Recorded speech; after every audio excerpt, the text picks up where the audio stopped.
Hi friends, welcome to RS allrounder. இன்னைக்கு நம்மளோட YouTube சேனல்ல எக் ஃப்ரைட் ரைஸ் தாங்க செய்ய போறோம். இந்த ரெசிபிக்கு ஸ்பெஷலா ஒரு மசாலா ரெடி பண்ணி செய்ய போறோங்க. ஸோ டேஸ்ட்டும் ஃப்ளேவரும் ரொம்பவே சூப்பரா இருக்குங்க.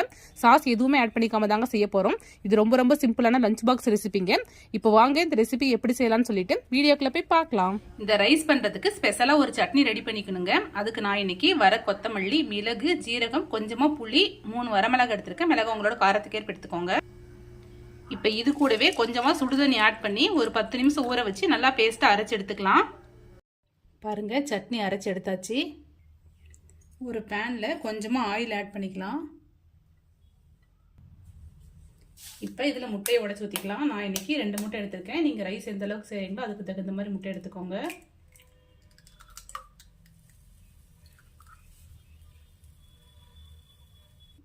இது கூடவே கொஞ்சமாக உப்பு ஆட் பண்ணிக்கலாம். முட்டையை நல்லா வறுத்து எடுத்துக்கலாம். பாருங்க, முட்டையை நல்லா வறுத்தாச்சு. இப்போ இது ஒரு பிளேட்டுக்கு மாற்றிடலாம். இப்போ அதே பேன்லேயே கொஞ்சமாக ஆயில் ஆட் பண்ணிக்கிறேன். எண்ணெய் நல்லா சூடாயிருச்சு. 2 பச்சை மிளகாய் ஆட் பண்ணிக்கிறேன். மிளகாய் உங்களோட காரத்துக்கே ஆட் பண்ணிக்கோங்க. இப்போ இது கூடவே ஒரு பெரிய வெங்காயத்தை நீள்வாக்கில் கட் பண்ணியிருக்கேன், அதையும் ஆட் பண்ணிக்கிறேன்.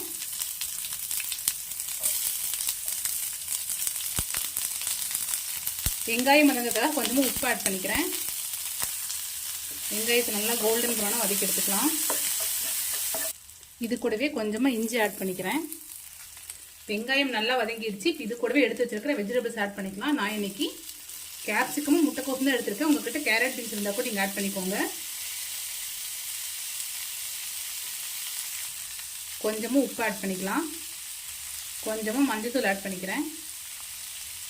இப்போ அடுப்பை ஹை ஃப்ளேமில் வச்சுக்கிட்டு இந்த வெஜிடபிள்ஸும் 2-3 நிமிஷம் நல்லா வதக்கி எடுத்துக்கோங்க. பாருங்கள், ஆயிலே நம்ம ஆட் பண்ணிக்கிட்ட வெஜிடபிள்ஸ் எல்லாமே நல்லா வதங்கிருச்சு. இப்போ நம்ம ரெடி பண்ணி வச்சுக்கிற ஸ்பெஷல் சட்னி இது கூட ஆட் பண்ணிக்கலாம். ஆட் பண்ணிட்டு நல்லா மிக்ஸ் பண்ணி விட்டுருங்க. இந்த ரைஸ்க்கு சாஸ் எதுவுமே ஆட் பண்ணிக்க தேவையில்லைங்க. டேஸ்ட் ரொம்பவே சூப்பராக இருக்கும். எப்பவுமே எக் ஃப்ரைட் ரைஸ் ஒரே மாதிரி செய்யாமல் ஒரு முறை இது மாதிரி ட்ரை பண்ணி பாருங்கள். இப்போ இது கூடவே நம்ம ஃப்ரை பண்ணி வச்சுருக்கிற எக் ஆட் பண்ணிக்கலாம். நல்லா மிக்ஸ் பண்ணிடலாம். செக் பண்ணி பார்த்துட்டு உப்பு மட்டும் உங்களுக்கு தேவைக்கேற்ப ஆட் பண்ணிக்கோங்க.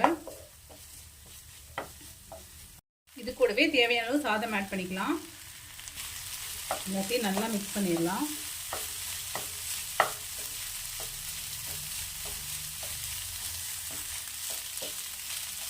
அவ்வளோதான் ஃப்ரெண்ட்ஸ், நம்மளோட டேஸ்டியான எக் ஃப்ரைட் ரைஸ் சூப்பராக ரெடி ஆயிடுச்சு. ரொம்பவே சிம்பிளான ரெசிபி. நீங்களும் கண்டிப்பாக வீட்டில் இதே மாதிரியே ட்ரை பண்ணி பாருங்கள். டேஸ்ட் வைஸ் ரொம்பவே சூப்பராக இருக்கும். ட்ரை பண்ணி பார்த்துட்டு எப்படி இருக்குன்னு சொல்லிட்டு மறக்காமல் கமெண்டில் சொல்லுங்கள்.